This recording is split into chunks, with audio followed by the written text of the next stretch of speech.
Page 13, number 1b. There's this one last problem that we didn't do. First I'm going to take the function f and I'm going to graph it as is. So basically this is the same thing as saying y equals x plus 2 divided by 4.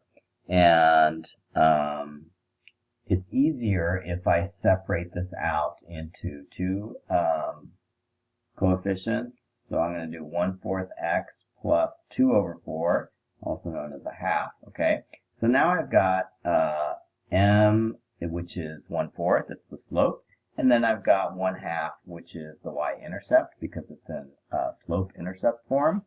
And now I'm going to graph the line now that I have it in slope-intercept form. So the y-intercept is a half.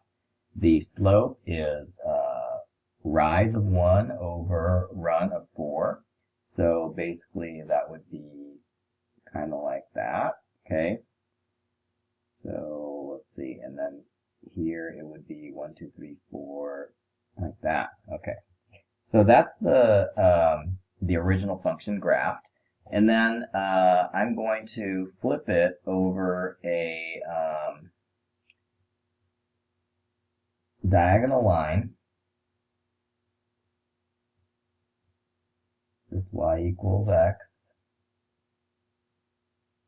Okay, so I'm going to graphically flip it, and it's going to, so the intersection point is where I can originate it. And then I am going to use, like for example here, I've got the point 4, 1.5. So I'm going to use the reflected point will be 1.5, 4. And then here I've got the point -4, -0.5. So I'm going to use the point -0.5, -4.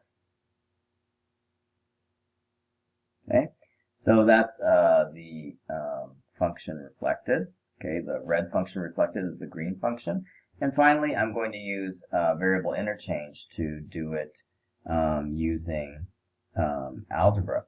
So I'm going to start with the red function there, and then I'm going to change it into the green function by first interchanging the variables.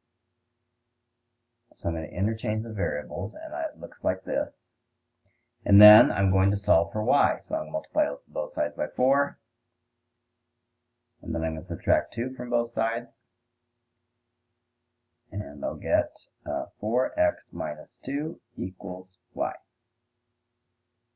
Okay, and so this is the equation for the green line. And we can kind of confirm that by looking at it. Does it have a y-intercept at -2? I guess it does. Okay.